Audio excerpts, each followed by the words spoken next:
This little hole in the ground is going to make a huge difference.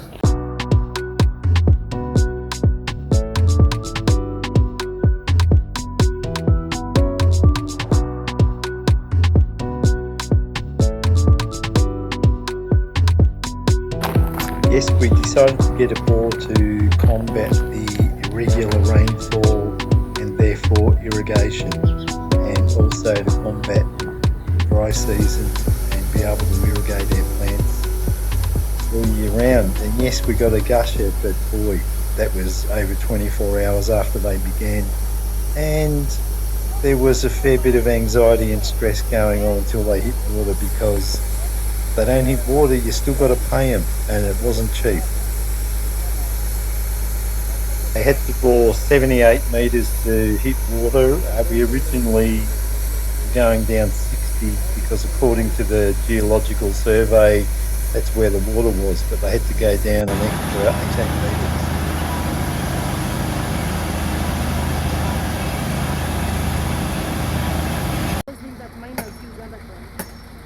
A pickaxe? No, not pickaxe. The one that goes cool.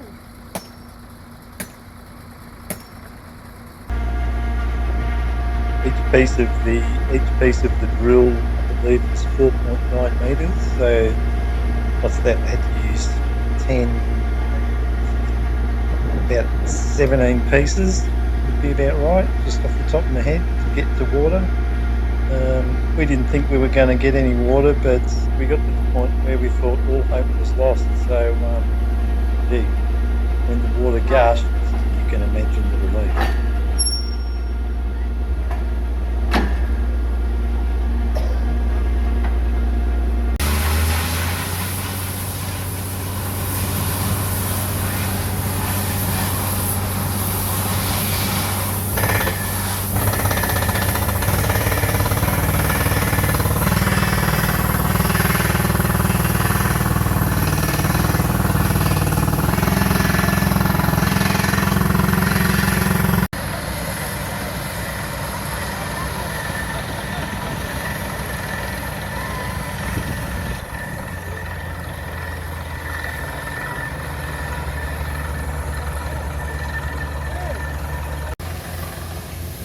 This guy earned every cent, seemed to be the main man, but man, he was covered in crap by the time they finished. In fact, when they left the next day, he was dressed really neatly, and I didn't realise it was the same person.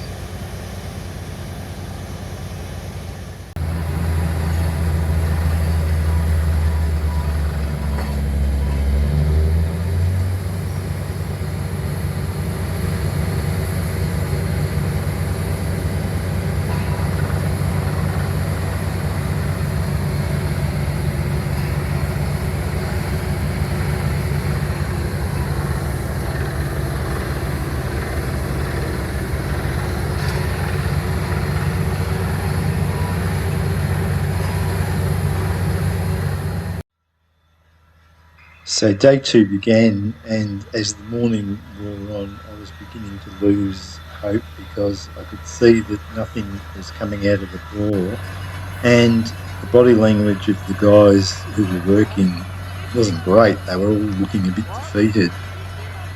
So we made a decision to keep drilling down, and that in itself was a risk, because per metre it's very expensive to keep going down. So we had no other choice really, because nothing was coming up, so it was either go down further or lose all our money. It was getting to be a worry. Then, to our great relief, that happened. They hit water and we were saved. Even the guys working the bore were excited and relieved, I think. So it turned out to be a big success, and we now have a constant supply of high pressure water, which is a saviour for the farm, for the maize crop, for the cows, for the school grounds, for the kids who board at the school, for everything.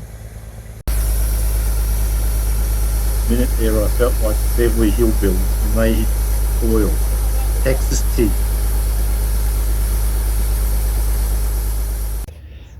So after all the drilling and the boring and the angst and the anxiety about whether we'd hit water or not, we ended up with this bore in the ground. And that is going to run in that trench all the way across to the maize farmer, in between the toilet block and that schoolhouse, and over there into the distance is the maize farm, which it will keep irrigated 12 months a year.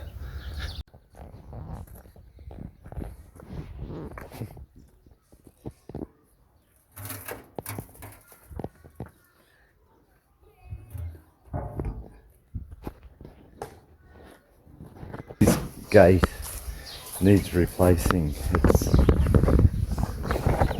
It's held to the wall by this piece here, which, as you can see, is coming loose from the cement blocks. Not a great way to fasten them. And I had this piece of wood at the bottom here, pushing against this to keep the width at the correct distance, but over time with rain it's expanded and rotting. I've already replaced it once and the second one's rotting again, so it's time for this to go, and I will make a frame from this leftover piping I've got from when I made that rail, and I'll do that in the next couple of weeks because I'm leaving for Melbourne on the 1st of March and I want it done by then. So that is the next project, to replace that gate with a more sturdy steel pipe one. So I'm going to test my welding abilities out again, see if I can cut 45-degree angles too. That'll be a an interesting test. This is hard to do one-handed. Here we go. Come on.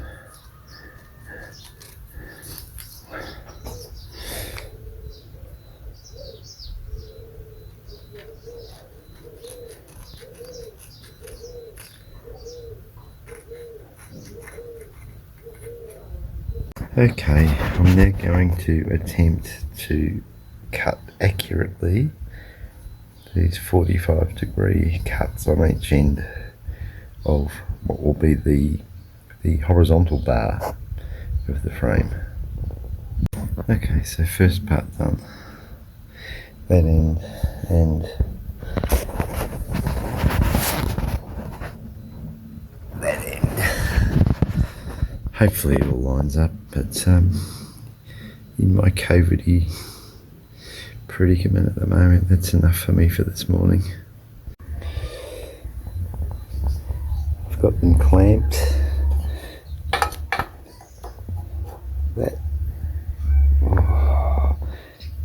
It's got a tiny little bit of wiggle in it. Maybe that vertical bar needs to come round a fraction.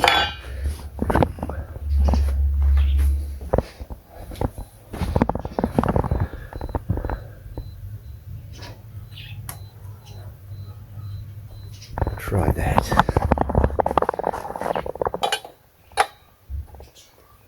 Okay, that's not moving. I'm gonna attempt to tack that and see what happens. Wish me luck.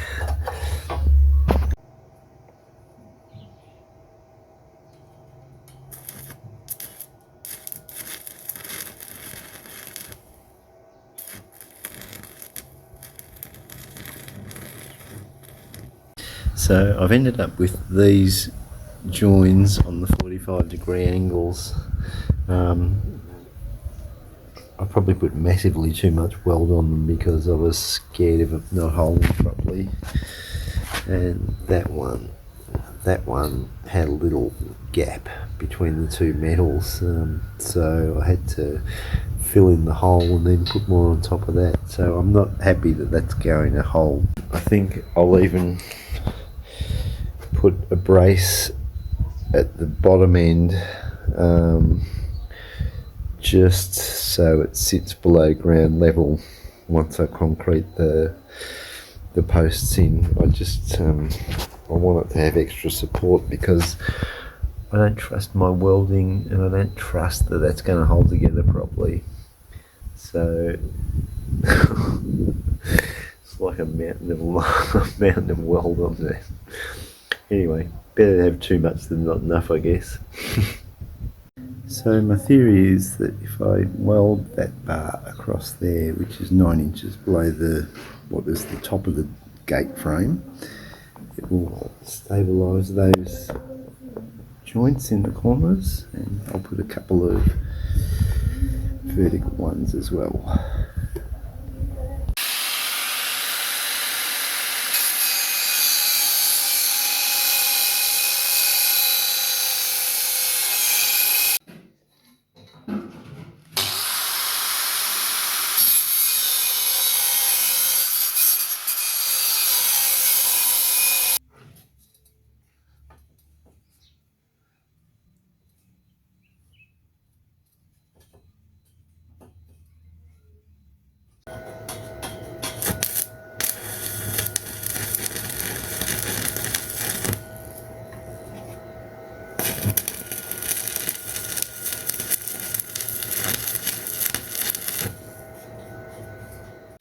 So we finally got the gate finished, or I finally got the gate finished, and as you can see,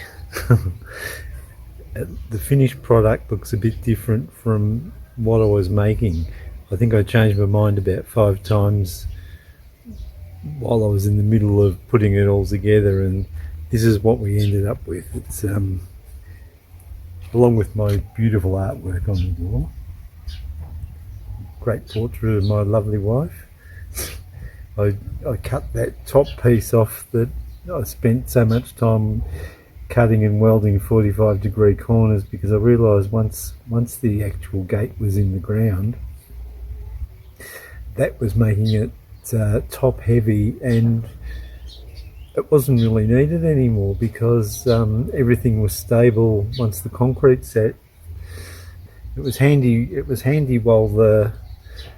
while it was being put together to keep everything square and straight, but after the gate was made, I thought, why keep it? It's just making it top heavy and making it wobble more. So I cut it off and just welded that one piece across the top there to keep things sturdy. And there's the old gate that what's this cow doing creeping up behind me? What do you want? I don't like it when female cows creep up behind me, because I've had one or two try and mount me when they've been on heat. Are you alright? You're not going to try and do anything silly? No? No? So that piece was originally the side part of the door, and I decided that was going to come off because what are you doing? What are you doing? What are you doing? You just want a little pat. You want a little pat. Okay. Okay. Okay. Good girl. Because it was adding too much weight, so I sliced that off the side and added that piece of sheet metal to put where the extra part of the gate used to be. Are you right there? Oh, Jesus. Right, what are you doing? You got an itchy ear or something? I'm your scratching pole. Hey? I'm scratching pole. You alright? We're having a pushing contest. God.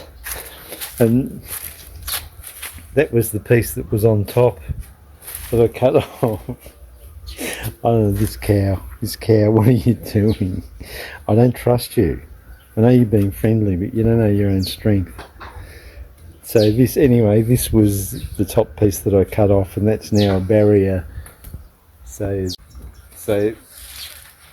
I don't like being in the corner with you there right in front of me, pushing me. So that's just sitting there as a barrier, so that little girl can't jump over and into the pen where her mum is. I don't trust you at the moment. I know you're being friendly, but I don't want your 300 kilos jumping on me. Anyway, that's what the gate looks like. The finished product. Just need to paint it, get some more spray paint and paint it, and it should be done. And I don't know. That artwork is so professional. I think it should stay there as a monument to my wife. Memorial.